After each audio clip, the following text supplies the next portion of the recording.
munaasabadan oo ahayd mid uu xilka kula wareegayay taliyaha cusub ee qaybta booliska gobolka Sool gaashaanle dhexe Ibrahim Jaamac Daad ayaa lagu qabtay xarunta qaybta booliska ee gobolka Sool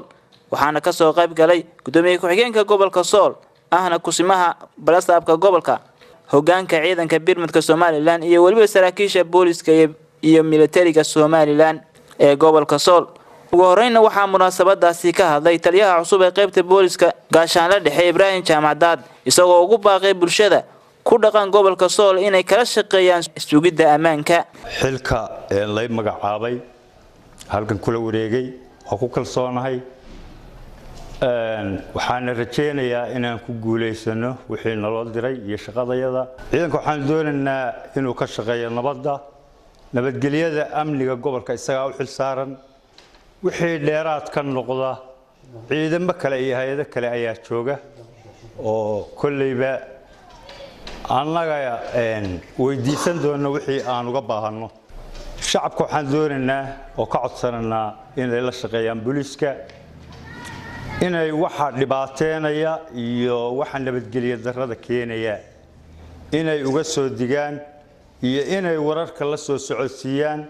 booliskuna inuu la shaqeeyo shacabka oo saaxiib ka dhig sidoo kale waxa halkaasi ka hadlay hoggaanka ciidanka birmadka Soomaaliland gaashaanle sare Cabdi Axmed Tiir oo dhawaanahanba ku sugnaa gobolka Sool inta kadib halkan maanta waxaanu fadhinaa xil wareejintii taliyaha cusub ee qaybta loo soo magacaabay kulli ma cusba xil wareejinuhu waa la wareejiyaa xilalka waana sunnaha dawladnimo waana waajib marba qofku in meeshii ku haboon qofka la geeyo waxaan kula dardaarmayaa taliyaha qaybta ee cusub in Ilaahay horta ku asturo marka hore xilka marka xigana hawsha loo soo diray waa hawl adag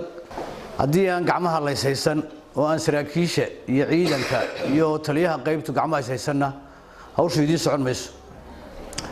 haddaydan shacabka la kaashan oo shacabku aanu idin la shaqeynayn oo aydan shacabka la saaxiibina shaqaydii socon mayso waxaan rajeynayaa in Ilaahay kugu asturo gabagabadii waxa halkaasi si rasmi ah xilka uu kala wareejiyay taliyaha cusub balastaabka ku-xigeenka gobolka Sool mudane Cabdirashiid Xirsi Dalmar isagoo bulshada ugu baaqay inay la shaqeeyaan taliyaha cusub ee qaybta saaka waxaanu marxaati ka nahay oo goobjoog ka nahay oo aanu taagannahay goobtii lagu kala wareejinayay qaybtii biliiska ee gobolka Sool